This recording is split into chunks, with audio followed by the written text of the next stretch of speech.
Oh man. Okay. So, hi everybody. It's 6:39, and the reason for that is Jen and I launched at the normal time, 6:30. We're just talking to each other because I didn't press live. And then I was looking at the screen trying to figure out why doesn't it tell me how many people are watching? And I'm like Googling on the side, like, why is it not telling me? And then somebody comments, it's not playing. So now we have people online who are actually watching, and we are actually streaming. My mother gave up on watching live online, so she joined us. So sorry we're late. We actually were on time, but I didn't press the right button, which is ironic that I've never done that before in like however many years we've been doing this. So every time there's some new problem, basically. So welcome to Tuesdays in the Shop at 6:30, except it was like 6:40 today. I'm Yvette, and this is Jen. Hi. And we're Gotham Quilts in New York City. What are we talking about today, Jen? Creative hand stitching, I think we're going to do. Yes. So for those of you who are new with us, we have this concept of journeys. And what we mean when we say a journey is that we're going to focus on a single thing for an extended period of time. The current two journeys that we offer are both year-long programs. And this year we launched one cohort. I don't know where that word came from, but that is really what it is. We launched one cohort in January, and then we're actually launching a second one in September. And it'll run from September till August. We've never done that breakdown before, but it's the exact same process of 12 months, just starting not at the beginning of the year. And Andrea runs one of them is on color theory. It's called Color Journey, not very creative name. And Jen runs one that's all about hand embroidery. So if you are maybe a beginner or you just dabble in embroidery and you want to up your skills and learn some of those wacky stitches that Sue Spargo is famous for and all the other embroidery artists you see online, Jen's your girl. And I'm going to let her tell you why. All right. Creative hand stitching journey. We meet every month virtually in our Mighty Networks community. We're going to go on the fourth Wednesday of the month every month. So our first meeting is September 25th.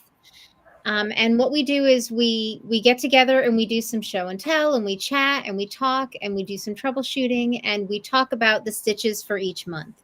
Now, the first year we started the book because I'm a linear person. We did the book from 1 to 100 or whatever it is. We did that in order. It was very challenging. Because the first stitch is indeed the easiest stitch. She does talk about running stitch first, but then she kind of goes sideways into other things that are not quite as easy, that are introduced later in the book. So now we go in an order that I have decided on as the queen of this domain. We have my order, and I like it. And I have also added in some other stitches, like the blanket stitch is not in this book because Sue doesn't use it. But I think we should, as a basic, we should have it. And I think there's a couple of other ones. Like Sue never uses a blanket stitch? She does not have the blanket stitch in this book. Okay. And my research when I found that and was outraged, I was like, what? Yeah. It's a basic, but it's not in here. What I read was that she doesn't like it. I don't know. I've never taken a class with her. I don't know. That's so interesting. It is. It seems like because most of what she does is applique, right? Right. And like applique and buttonhole stitch seem like, made in, what's that phrase? Like they go together, Match made in heaven. There you go. Yeah, I don't know. It's not in the book, but I'll teach it to you. So, we've got a couple of those. I think there's another one like feather stitch or something like that. A couple of other basics that I know and I like, and I teach them. Although every time I do the buttonhole stitch, now I have to watch my video because I do it backwards every time. You do it backwards? I do. I do it the wrong way, and then it takes me a while to figure it out. I was doing it last night. I don't know. So this is why we record things, right? Sometimes we are reminding ourselves of what we meant to do. Yeah. Right. Yeah, and so in our community each month we have our group of stitches. So that's in the book and the diagrams. The thing about the videos is it's just another way to learn the stitches because sometimes the diagrams are not super intuitive. And I feel silly because we already did this bit and I'm doing it to a bit again. Oh, you mean when we weren't broadcasting? Yeah. Right. But like sometimes when you look at these diagrams, what's happening? It's confusing. So you Especially can, because there's no transition, right? Like it's a still shot and then another right. still shot. And it's like, what happened in between? Right. So you can you can look at this, and if it doesn't make sense to you, you can look at the videos that I prepared. And I get So feedback on the you have, videos to make sure they work. you have videos there that are pre-recorded to watch for each stitch? Yep. For every stitch, Oh, there's a pre-recorded one. okay. So they're broken out because that was the other thing. The first year it was like, here's an hour-long meeting. If you want to learn it, you can watch the whole meeting. That's kind of cumbersome. Yeah. So there's individual little demos. And then we also have there's a project. So the project is optional. Wait. Don't go. Keep going. I still have questions. Yeah. Okay. So when you first join, what do you get? Do you need stuff? Oh, yes. So when you sign up, you get the book, unless you already have the book, which some of us do. Then you have your choice of you know more about this than I do. Yeah. So what I was going to say is you need the book. A lot of people ask us, can I take the class X without the pattern, without the book, without the whatever? You need the book. The book goes with the class, Yeah. and It's not optional. we reference the book back whenever we do content that's based on a book or a pattern. We reference back to what's in the book and the pattern. So when you sign up, and I can put the QR code on the screen if you already want to go check the details out yourself. That's the code for this journey. It's called Creative Hand Stitching Journey. And when you go to sign up, you have a couple of options because you absolutely need a book and you absolutely need a bunch of different kinds of needles because the different stitches that you're doing, some stitches require a more dull needle. Some stitches require something with a little bit flatter eye. There's all kinds of different things about needles. And that's part of what you're going to learn in class, right, Jen? Yeah. Although I do have my favorite that I tend to do almost everything with. Yeah. But we'll talk about what's recommended in the book. Yeah. And Sue actually breaks it down really easily on her in her book. It tells you this one needs a chenille needle and you're going to use a number whatever thread and a number whatever needle so that it's easy for you to keep up. So the default setting for the Creative Hand Stitching Journey is for you to get the book and Sue's needle pack, which is a pack like those little tubes that Jen showed. You get all these little tubes of all of these needles. I don't remember how many different kinds of needles, but a lot of different kinds of needles. And they're all the ones that are referenced in the book. The 10 different kinds of needles. Yeah. And I love those little tubes for storage. It makes it so much easier to find your needles and not ruin them because, if you sit on them or whatever. So that's the default. And when you sign up, you would sign up, theoretically today. Yay. And we're not starting till September. So we're not shipping packs until right before we start. They should arrive at your house about a week to 2 weeks before the first meeting. And if you already own the book or if you already have all those needles, there's a bunch of other options and you can actually mix and match. So some people want a thread pack, some people want a needle pack, some people want all of those things. So you can click the different buttons when you scan this QR code and you'll see what the options are. Yeah. The thread pack is an assortment of different kinds of threads that are referenced in the book. So you get an idea of, playing with what's the difference between pearl cotton and like some tapestry ribbons and gimp. And some of it is stuff like the gimp. I love the way it looks. I hate stitching with it. It is so hard to pull through the fabric, but it's good to know what it is and to learn. Maybe you just couch with it instead of stitching. Just couch with it. And if it's good to learn, well, this isn't something that I'm going to buy a lot of, but wouldn't it be better to get one spool of it and learn that you don't like it than to buy the assortment like some of us do and just buy all of the threads? I'm not going to say that it's me, but it might be. I mean, we can see them behind you. You can see some of them. But I have been known to just buy the whole collection of something online without even knowing if I like it or not. Yeah. And then you send me a picture and you're like, look what I did. Okay, so let's back up. We're talking about a year-long exploration of hand embroidery, essentially. It's Yep. starting in September, and every month, Jen has curated the awesome book that Sue Spargo wrote with all these different advanced, not all of them are advanced, but a lot of them are advanced embroidery stitches. So, and not Andrea, Jen has gone through, and when you log into the community's space, which is where all the content is, she has it broken out. It just says like start here, and here's January, and here's February, and here's March. But the videos that go with the stitches for every month, those are pre-recorded. So you don't have to attend the live meeting, or do you? Do you say you have to attend the live meeting? No. No, there's no mandatory. You don't have to attend the live meeting, and you don't have to have done any embroidery or homework before the live meeting if you want to attend. Okay. And you don't need to make excuses to me of why you didn't do embroidery. Yeah. That's cool. I don't embroider every month unless I have to do it before class, which I don't have to do that on year 3. So the idea with these journeys is that you're building a skill, right? And you aren't necessarily making a specific project, because this is a skill that you're going to use over and over again in the future. However, we know some people really want to make a project. So Jen designed one to go with this journey.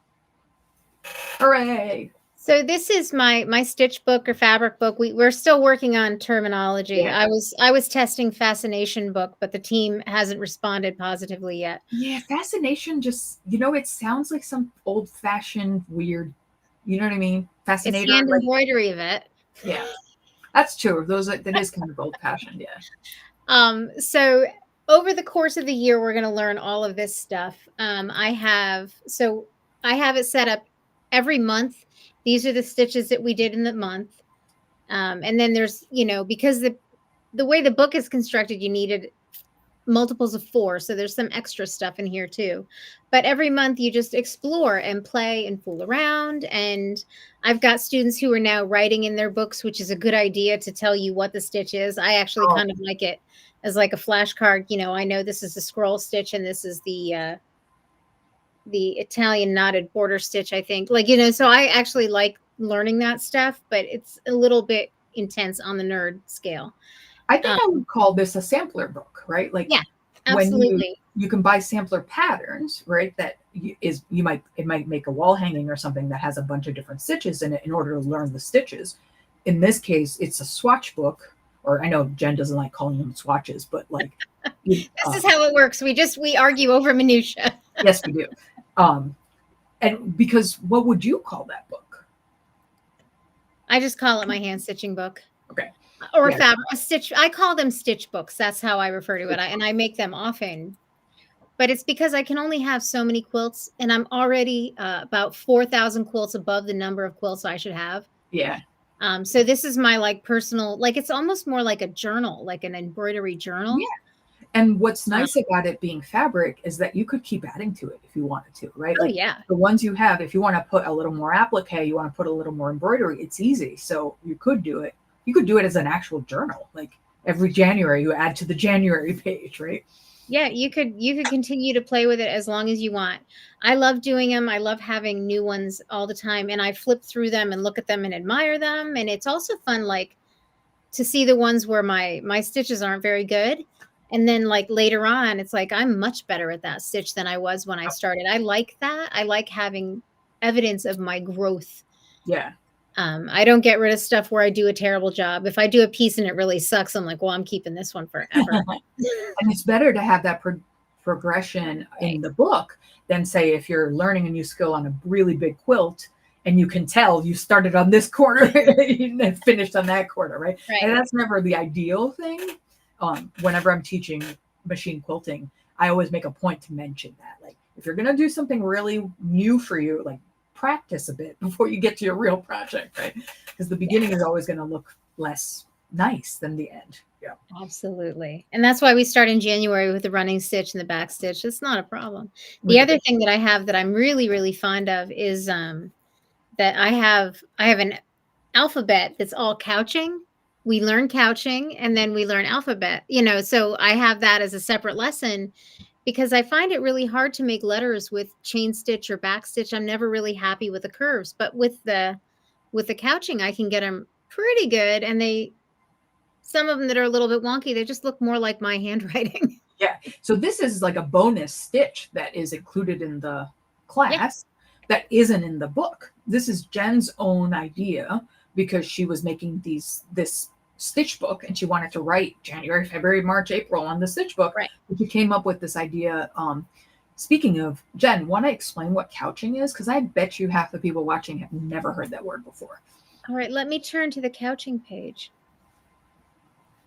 So couching, if you have a fiber, like a ribbon or something fancy, and you want to stitch it down, but you don't want to necessarily try to pull it through the fabric. Like this is really good for ribbon. It's really good for if you have like those woolly eyelash yarns. Oh, yeah. Or like chenille. Or boucle, like this one. You can lay it down and then stitch over it and fasten it to your piece. And like if I had pulled that through, it would have shredded. Right. It would have just been make trash. holes in your fabric. Right. So it gives you the option to like play with other fibers. I actually, you know how your shirts, they come with that little skinny ribbon to annoy you and tickle your armpit? Yeah. I cut those out. And that, a lot of times that's what my couching pieces are. So if you didn't follow that, what we're saying is that, and couching, by the way, you can do on a machine. That is a term that we use for machine. You would say machine couching. This is hand couching because we're talking about hand embroidery. But essentially, you're putting a piece of something. Technically, you could couch like anything. You could couch like a pen into your thing, right? And then you use embroidery floss or embroidery thread to stitch over that thing in order to attach it to the fabric that you're attaching it to. You can also couch found objects. Yep. Just stitch it down. You know, it's really versatile. And that's the fun thing is that like you can, after you learn these stitches, you can do whatever you want with them. Show us this little book. What book is this? This is one that it's more like a journal. It's, I did it as a 100 days project. Oh, okay. And I just started fooling around with, this is probably the stuff that Kim was excited about, with collage and playing with the different stitches. No, she liked your other book, the one that has like a frame around each thing. Yeah. Okay. So let's just have a whole call all about the different fabric books you've made. Different silly books. I am fascinated with running stitch. Running stitch is my favorite, and I love when you stack it up, the texture you get. So I did a lot of that in here, but I also, when I wander around and I go for walks, I find stuff on the ground. And when I was at Quilting by the Lake, I found a graduation thing and I like stitched that down. And I just find stuff on the ground like a crow, and then I bring it home and I sew it onto little pieces. So did you make this book kind of the same way you made the alphabet book? They're all the same technique where they, you make these pages with slots and pages with tabs. It's from Ann Wood, who is a hand maker. These are this folio. I didn't know it came apart. Yep, that you can take it apart and then you can move things around, and that way I can always add more pages. You can add more pages. That's cool. Yeah. So, but when I found that book construction, because I've tried to make books before where you sew through all the pages, and it's kind of hard. Right. And it never comes out neat enough either. Yeah, no, but like this one, like you can pull this one apart too. I'm not going to pull it apart because then I forget which order they go in and it annoys me. But I also have really specific instructions on you can't just sew the first 4 pages together. You got, you know, you've got to pay attention, but I have that in there. Fit in the right order in order to make it into a book. Yeah, that makes sense. So, yeah. But that's so what's the other one? Oh, this one? So this one, I've been experimenting more. This one has a little interfacing. So where this one's really, really floppy, this one's not. Okay. So this one has collages. That one may or may not be upside down. But I started doing running stitch collages. Somebody else I saw was doing this circle thing, but they were doing something else with a button. But I like the spiral stitching. These are just raw edge, scrappy bits. These are pieces that I cut off usually for when I'm doing a Kawandi. Those are the weird scraps. So I just made a lot of landscapes. It turns out you don't have to be able to draw to do a landscape. And then sometimes you are stitching onto the frame. Yes, sometimes I extended the stitching. So cool. I always extended the stitching into the frame afterwards. That's really cool. Thank you. Because I wanted it to look more, I don't know, artsy. Cool. All right. So everyone who's watching, if you think Jen should make a class on how to make that book that she just showed, leave a comment, because we're considering doing this as a class in the future. So let us know if you want to make that, because I think it's really cool and I might want to make it too. They're really fun in the morning. That was what I was doing. And like first thing in the morning, I would do one. And it's like 15, 20 minutes. That's it. Yeah.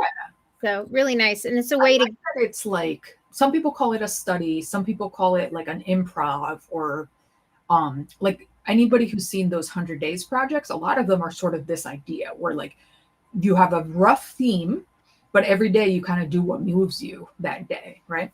Yeah, And then I'm you put it in a obsessed book. with 100-day projects, but I can never do 100. I can maybe do 30. Yeah, I mean, you've met me. Have I ever finished something that was 100 Right. days? Day 2, we often both of us will tap out. Is it inappropriate to tell everybody that I started taking ADD medication? No. Because it's relevant to the conversation we're having right now. I have Right. never been able to commit to doing something like a 100-day project and then actually doing 100 days. I started taking ADD medication a couple of days ago, or ADHD, whatever the right terminology is. So maybe now I could sign up for a 100-day project and actually finish it. Maybe. If I'm 43 years old and got diagnosed with ADHD. Yeah. So, hi. I'll be maybe a little more older than I thought I was. Wait, what? Okay. You're only 43? I am 43. I'll be 44 in November. I thought we were closer. You just Although I just turned 29, as everybody knows. I forgot that you turned 29, not 51. Yes, exactly. We're referring to when we did that Jen's birthday sale and we said, Jen's turning 29 again. She does have a baby face, though. She could pass for 29, don't you think? That's not what they say at the liquor store. They don't even card me anymore. Okay, we got way off topic. Oh, sorry, yeah. We're going to do hand embroidery. We're going to do every month, and it's so much fun. Okay, I'm putting the QR code back up for the journey. And what's something that you think people expect in when they read the description for journey but isn't really true? Are there any misconceptions that you deal with? The only thing that I hear over and over again is people coming in and saying, I didn't do any embroidery this month because I was super busy and this and that. And it's like, I have no expectations of me having demands on your time. Yeah. And you want to join us? Yeah, this is true of any class you take with us. We are not, quote, police style people. You do whatever you can bring to the class, right? You're there for your own benefit, not for our egos or our, Instagram feeds or whatever. Like, do as much as you want to do, and you can do a different amount every month if you want. Right. I want people to come in and have a good time. If they want to come in and hang out with me every month and never pick up a needle, that's fine. I mean, that's cool. You do that. It's surprising to me, but hey, I love having friends. You are very entertaining, I have to say. It is fun. Yeah. I'm naturally hysterical. So, I'm a good time every month. But I more meant like the first month when people first come in, right? Do they ever have expectations that aren't really what's happening? Like maybe there's something we could explain better. I don't know. I think that there are a lot of times they're anxious, they're nervous that they're not going to be able to get it right, that I'm going to look at their work and go, oh, you didn't do that right. No, I'm not. Some teachers in our industry really are that kind of teacher, right? But none of us are. Not. No. You have to tell me that you made a mistake and that you want my help for me to even acknowledge it. I don't. Yeah, exactly. I'm not here to make sure that you get better. I'm here to make sure you're having a good time. If you want to get better, I can certainly do that. And yes, I can see all the mistakes. Right. But I'm nice. Right. She's nicer than I am, actually, to be fair. I'm not interested in being the quilt police. I actually have trained to be part of the quilt police, and I have given up my card. So yeah, I'm not interested in that.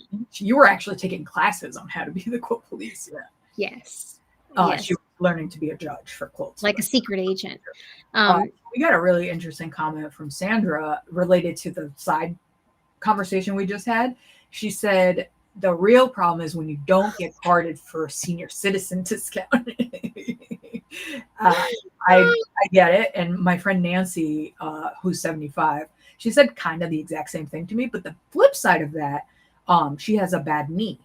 And now people get up when she gets in the subway. She always gets a seat in the subway because she has gray hair and she has a bad knee. So, like when she was younger, she had a bad knee. No one let her have a seat, right? So there's some benefits to There's being. a silver lining. Yeah. Jeremy gets mad. Everybody thinks his hair is gray because the poor man lives with me. And if you think that I'm funny on the camera, you should see me when I'm in person. I'm very hard to deal with. Okay. And I think I've turned his hair gray. People always like His hair isn't gray. I offer saw him. him not that long ago. Hmm? His hair isn't all gray. Well, the part that's not gray isn't attached to his head anymore. Really? Last time I saw him, I did not notice that he was all gray. Oh, okay. That's funny. But we'll go into stores and we've been in places where I have been carded, and I think they're just trying to be nice, but they don't card him, and he's like, right. Yeah. Well, you do have a baby face. I do. Yeah. I definitely do. Okay, back to what we're supposed to be talking about. So signups for the September version of Creative Hand Stitching Journey are open. If you scan this QR code, it'll take you to the product page, which has a lot of questions answered in it and a lot of description. If you think of something you maybe forgot to ask during this live, you can always send us an email. It's info@gothamquilts.com, and we'll get right back to you.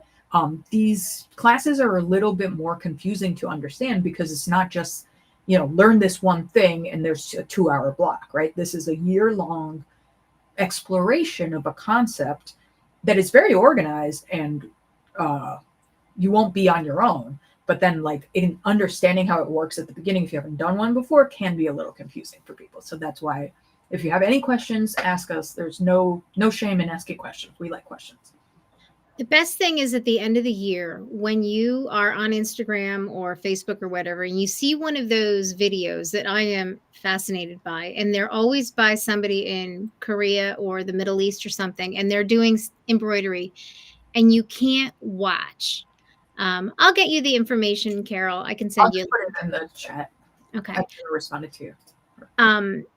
You will know what those stitches are that they're doing. And it's not just one. Usually they'll stack them up. Like there was this one, she was doing this flower and it was really, really fancy and I really liked it. And can you make you'll it be able to see. I want to see. Put it closer to the computer. Is it able to focus? Yeah. That's cool. This one I did in 12 weight thread, so it's a little bit too fine. But and I have this shirt that I've been working on this year. I've just been embroidering all over it. Oh, you said you put something on the back recently, right? Ah, nice. Very early for Halloween theme, but cool. Well, I have bees and ladybugs too, and I needed a spider. But then the spider web is going to catch the bees and the ladybugs, and they might. It might. It depends on how much embroidery I do. But this one is all stitches that we do. There's drizzle stitches and French knots and colonial knots and lazy daisies. Yeah. So, and in the book, Sue shows ways to combine those stitches too. Yes, she does. She does. So you'll learn. You'll be able to look at a piece of embroidery, and instead of going, "Oh my God, I could never," you'll be able to say, "Oh, well, this is this one, and they're just stacked up." Right. Which is really, really nice. I really like that. Yeah. And it's interesting because the same thing applies to so many other fields, right? If you know the building blocks of the thing, then when you see the finished object, not that you're not impressed, you still are wow, that's beautiful. But then if you look at it closer, you're like, oh, this is this, and this is this, and this is this. I could do that, maybe, right. Yeah, it no longer becomes impossible. It may be that you're educated enough that you're like, oh, I don't want to do that much work.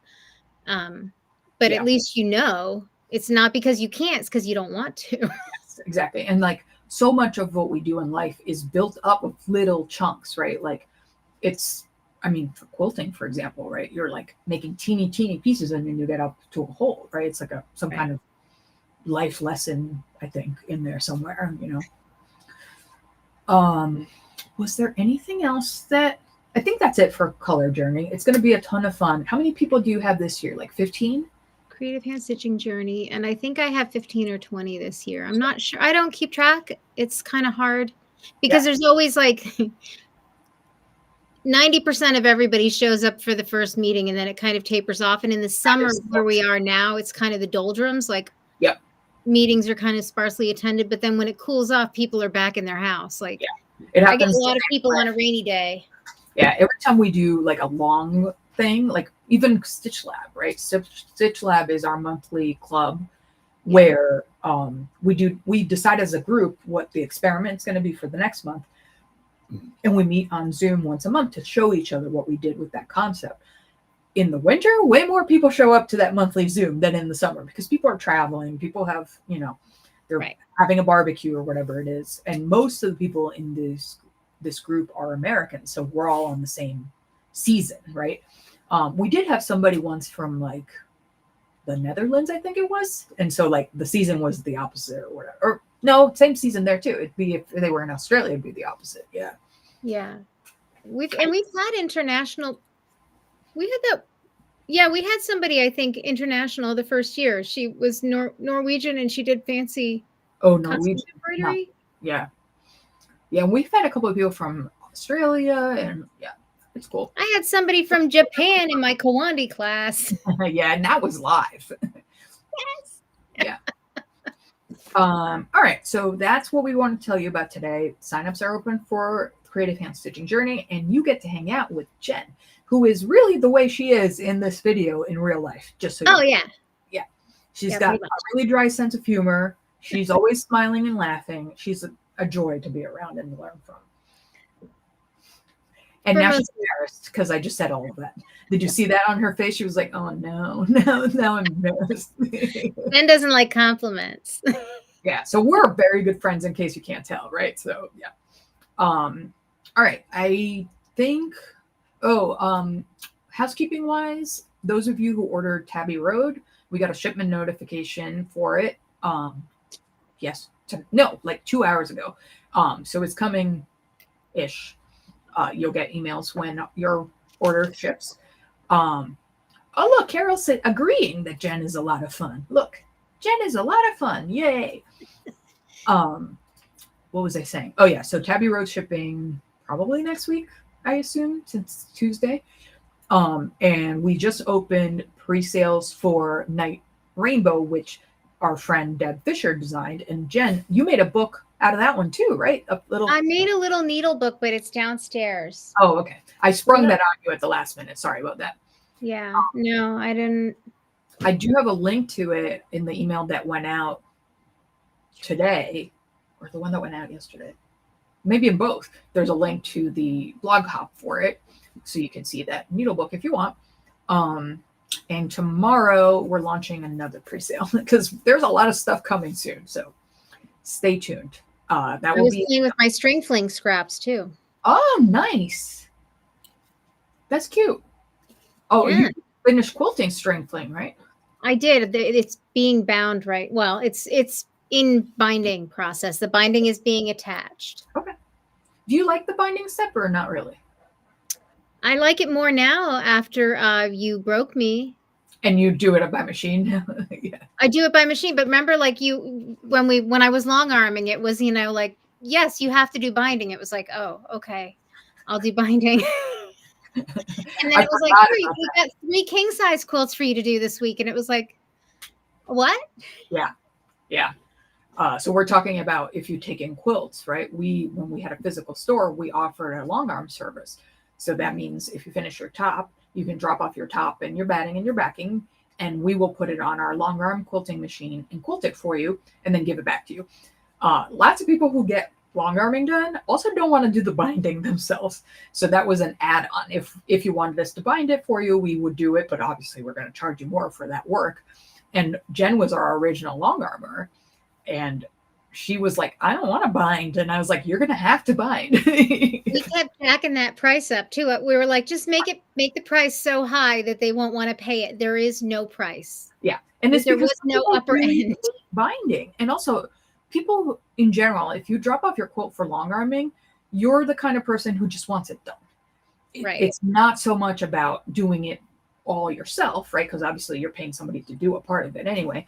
So getting someone to do the binding is like, then you get back a finished quilt. I get it. Like that's gotta be, I've never done it myself, but it's got to be nice when you just get handed back a finished quilt. Like, that's cool.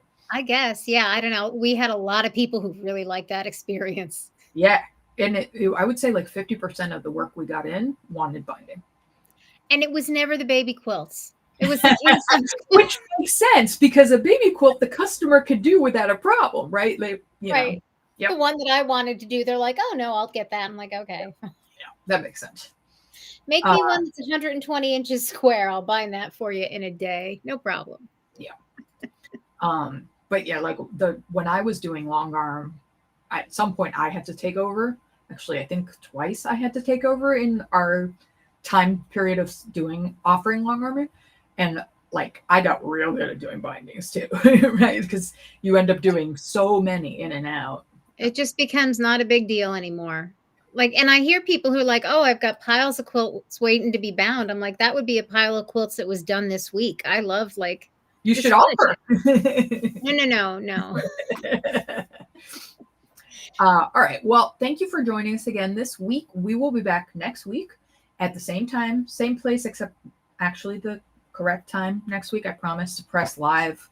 Hey, we were on time. We were on time, but no one else knew that.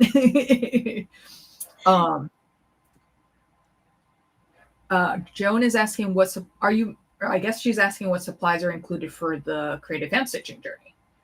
Yeah. So there's options. So, you have to have the book, and we will provide the book if you don't have it already. Or you can choose to have, or is it like it's book and needles or? Yeah. So basically you need the book that we showed earlier, which Jen can hold up again, which is Sue Spargo's Creative Hand Stitching book. And then you need a set of needles that goes with this book. When you register for the class, 10. Yep. When you register for the class, if you scan the QR code there or click the link in the description of this video, when you go to our website to sign up for the class, there's actually several options that you can pick different buttons for. So the default option is to get the book and to get the needle set, but you can also choose to only get a thread pack or only get needles and thread or only get needles or get everything, all three things. So it's up to you. It depends on what you already own in the stats, because we're not going to make someone buy 2 copies of the book or, get a bunch of needles they don't need. You could pick when you check out. Well, not when you check out, when you add it to your cart. Yeah. But yeah, I think it's fun. I have to say that when we started, I was a little bit leery about embroidery, and now I'm much more excited. Like even today, I did a lot of embroidery today because Yvette said we were doing embroidery tonight, and it was like in my mind. So yeah. Plus, it's nice in the summer to have something little that isn't like all over your lap and making you even hotter, right? Like the portability of hand embroidery is one of the benefits. I'm reading Carol's comment. Carol's near me. She's in a guild near me, and she took a class with me in person last weekend. I love this comment. So this is a customer who normally works by machine, but she was taking a class with Jen last week on the Kawandi technique, which is what's hanging behind Jen on my left. And she's saying that now she's going to do this class too, because we've hooked her on handwork. And like, I get that, right? Like when I first learned English paper piecing, I lost my mind. I was like, all I wanted to do was English paper piecing. And it's the same thing. It's like tactic. That's the word. Tactile. Like there's that's the word I was looking for. So it's like soothing and portable, and yeah, it's lovely. And Joan is asking, what fabric do you need to get to stitch on? That is up to you. You can use whatever you like. A lot of my samplers I do on Essex linen because it's nice combination of thick and sturdy to hold the stitches. Yeah. And also I use it in my quilting all the time. But all of my embroidery happens on quilting cotton because that is what I'm drowning in. Yeah, so you can use quilting cotton. You can use cross weaves or yarn dyed. You can use scrap of whatever you have in hand. You could like upcycle your old shirts. Like yep. You could stitch on literally anything. Like Jen just showed us she was stitching on her denim shirt, right? Yep. I have lots of scraps with embroidery on them. But yeah, I have. It's nice to do it on a piece of clothing too, because at some point this will be a very fancy shirt. Now it's just kind of got random flowers and stuff. Oh, look, you can do embroidery on the buttons. Oh yeah, I remember when somebody showed that on the internet, and we were both like, "Ooh!" Now I have a bunch of them. Yeah. So it's all fun. Yeah, Joan, whatever you have at home that you have fabric of, you can use that. And then I really like working on Essex linen, or the cross weave, the artisan cotton. Those just feel really nice in your hands. So if you are looking to buy something, that we have bundles of different colors, or you could buy yardage. Those are really nice to work on. Yeah, you won't see me doing those on the videos anymore because it makes digital artifacting on the videos. Yeah, because of the texture, right? Yeah. Yeah, so I have to use fabrics that are more flat. I try not to complain too much about it, though. Yeah. All right, everybody. Thank you for joining us. We will see you next. Oh, maybe make myself bigger. I was little in the corner. We'll be back next week at the same time, same place, 6:30 on either Facebook or YouTube, whatever you prefer, 6:30 Eastern time. And I think we're going to launch a new kit next week. Don't hold me to it, but I think that's what we're going to do next week. It could change because we might get like a shipment notification and then decide to do that instead. Yeah, don't hold me to it, but we will be here. I'm trying to think. Yeah. All right. Thank you for coming, everybody. We will see you next week. Have a good night. Bye. It's 7:30. Have a good night. Bye.